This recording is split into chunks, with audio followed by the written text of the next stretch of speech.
Ya kemudian yang di Bukhari ini juga sekaligus kenangan saya.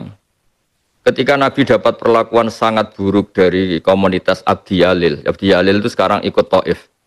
Taif itu sekitar 4 jam dari Mekah. Yang di situ ada makamnya Abdullah bin Abbas yang dapat gelar Tarjumanil Quran itu. Itu diperlakukan buruk sekali, dilemparin batu, dihujat, macam-macam. Kemudian ketika Nabi ingin di Taif, dakwah di Taif, karena di Mekah ditolak, ternyata perlakuan orang Taif lebih buruk. Kemudian Nabi kembali lagi ke Mekah, padahal Nabi menghindari Mekah ke Taif itu untuk dakwah dan dengan harapan Taif lebih baik. Ternyata lebih buruk karena orang Taif itu dijelaskan di tarikh aghrau sufaha'ahum, orang-orang yang bodoh-bodoh yang tidak punya etika, tidak punya peri kemanusiaan disuruh ngelempari Nabi, disuruh. Jadi kunane kuno mulai dulu itu kalau orang terpelajar itu relatif berkemanusiaan. Makanya orang-orang terpelajarnya nggak mau, mereka benci Muhammad tapi nggak mau ngelempari sendiri. Tapi mereka aghrau sufaha'ahum, memprovokasi orang-orang bodoh, orang-orang yang nggak terpelajar untuk ngelempari Nabi sampai Nabi berdarah-darah.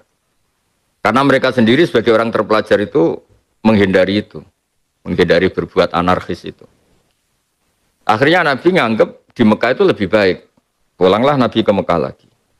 Terus disambut oleh Malakul Jibal, ada malaikat gunung bilang, ya Rasulullah, saya punya tugas dari Allah untuk ngasih engkau 2 pilihan. Apa engkau ingin orang-orang Mekah ini yang mendustakan kamu ditungkepi gunung, cara ditimpali gunung ini supaya mereka mati semua. Nah, terus di situ, ya ini saya baca supaya jadi kenangan, ya ada teks hadis sahih di situ. Sumakola ya Muhammad faqala dzalika fi ma syi'ta. Tapi itu terserah kamu. In syi'ta an udbika alaihim al-akhsyabain. Kalau kamu ingin, mereka akan saya tumpas dengan 2 gunung besar ini. Faqala Nabiyyu sallallahu alaihi wasallam bal arju ayyukhrijawahu min aslabihim ma ya'budu wa wahda. La yusyriku bihi syai'an. Tapi saya berharap mereka masih kafir sekalipun, tapi saya berharap anak-anaknya nanti menjadi Islam. Makanya agama ini bagi limangka nayarjuwa wal yaumal akhir. Agama ini untuk selalu orang yang punya harapan. Dan itu terbukti Abu Jahal itu punya anak yang sangat alim, namanya Ikrimah bin Abi Jahal. Walid bin Mughirah itu musuh besarnya Nabi, tapi punya anak namanya Khalid bin Walid, menjadi panglima besar Islam. Abu Lahab punya putri namanya Darrah, itu termasuk tokoh penting dalam Islam. Jadi agama ini agama harapan, limangka nayarjuwaha, bagi orang yang selalu berharap. Saya yang nekuni dunia kiai sering ada wali santri itu nangis. Tak tanya kenapa engkau nangis. Katanya Gus, pas acara khataman Quran, saya ini baca Quran nggak bisa, tapi anak saya bisa hafal Quran. Di Indonesia itu banyak orang awam yang baca Arab saja tidak bisa, tapi anaknya bisa ngaji kitab. Artinya apa? Jangan karena orang tuanya bodoh terus kita berhenti berharap. Bisa saja anaknya bodoh, nanti cucunya bodoh, cucunya. Pokoknya kita tidak boleh berhenti berharap. Kita tahu kan di Indonesia itu Islam masuk itu ada tanggalnya, ada tahunnya. Misalnya tahun paling lama di Indonesia itu katanya dimulai Yusuf Baros, karena itu katanya muridnya Sidina Ali. Itu tahun terlama penanggalan Indonesia. Setelah itu Aceh. Di Jawa yang terkenal ya dimulai dari mbahnya Wali Songo. Karena Wali Songo itu kita tahu ketuanya Sunan Ampel, punya abah namanya Ibrahim Asmorokondi, terus punya abah namanya Mbah Jumadil Kubro. Jadi kalau orang-orang Jawa, Islam itu kelihatan di Jawa itu ya dimulai dari mbahnya Sunan Ampel, itu Mbah Jumadil Kubro yang secara terkenal makamnya katanya di Mojokerto. Saya bahasakan yang secara terkenal karena di Indonesia itu baru ramai kuburan-kuburan banyak itu, sehingga setiap titik itu biasanya ada kuburan tokoh-tokoh terkenal sehingga terus banyak perdebatan. Tapi apapun itu disepakati kalau memang Wali Songo itu sudah top kosalisa, sudah generasi ketiga, karena yang pertama itu Mbah Jumadil Kubro, terus putranya Mbah Ibrahim Asmorokondi, kemudian Mbah Sunan Ampel Raden Rahmat itu. Ternyata era kita, era kemarinnya kemarin. Kita tahu Mbah Hasyim Asy'ari itu pendiri NU Hadratus Syekh. Itu punya kiai asmane Syekh Mahfud At-Turmusi. Itu di Mekah saja dikatakan alim. Beliau ngajar di Masjid Haram dan ahli fatwa. Begitu juga ada orang Minangkabau, namanya Syekh Muhammad Khotib Al-Minangkabau.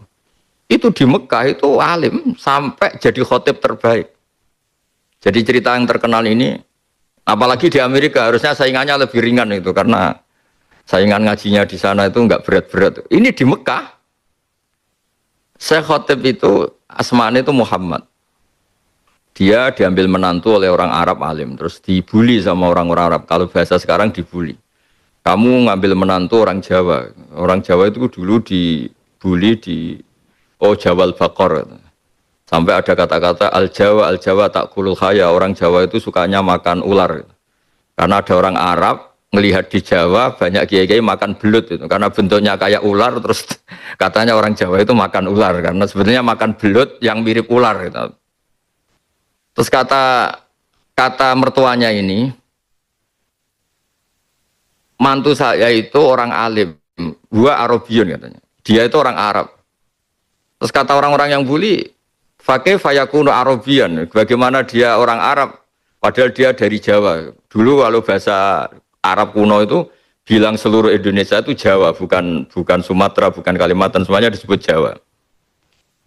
Baru era modern saja karena orang Banten tuh komplain, Syekh Nawawi Al-Jawi, terus orang-orang Banten karena terus ditambahi Al-Bantani gitu. Sebetulnya dulu enggak, dulu semuanya Al-Jawi ini.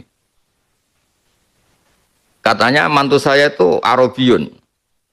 Terus fakih fayakun Arabian padahal dia orang Jawa. Gimana dia orang Arab padahal dia orang Jawa? Kata mertuanya, Al-Arabiyu mayyatakallamu bil Arabiyah alal fusha. Orang Arab betul itu yang bisa ngomong Arab secara fusha dengan bahasa kasta tertinggi yaitu fusha. Terus kalau nggak percaya suruh khutbah dadakan. Walhasil tidak dikasih tahu, tidak dikonfirmasi. Beliau pas Jumatan ya kayak umumnya orang Jumatan nggak diberitahu, langsung disuruh khutbah. Tapi Faja'a bil asbil ujab, dia khutbah itu sangat menarik dengan bahasa Arab tertinggi kastanya. Kalau menurut ukuran sastra Arab itu ngendikan yang kasta Arabnya itu terbaik. Sampai digelari Muhammad Khotib Al-Minangkabau. Al-Khotib itu yang ahli khutbah. Artinya apa? Baru kemarin kita katanya banyak cerita, era Brawijaya V baru kita Islam. Tapi era-era itu sudah yang terbaik kita. Ada Syekh Khotib Minangkabau, ada Syekh Nawawi Al-Bantani, ada Syekh Mahfud At-Turmusi. Era modern ada Mbah Maimun, ada Mbah Sahal. Betapa berkahnya agama ini. Karena apa? Enggak berhenti berharap. Mungkin nenek moyangnya orang-orang alim itu ya umumnya orang Jawa. Bisa dibayangkan. Wong saya saja masih menangi kalau di kampung-kampung tertinggal itu.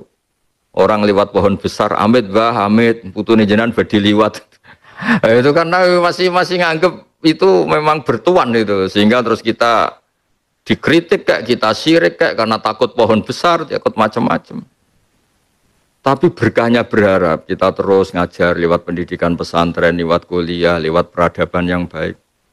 Alhamdulillah kita sekarang keren, jumlah orang haji terbanyak, kita muslim mayoritas dengan kualitas yang baik.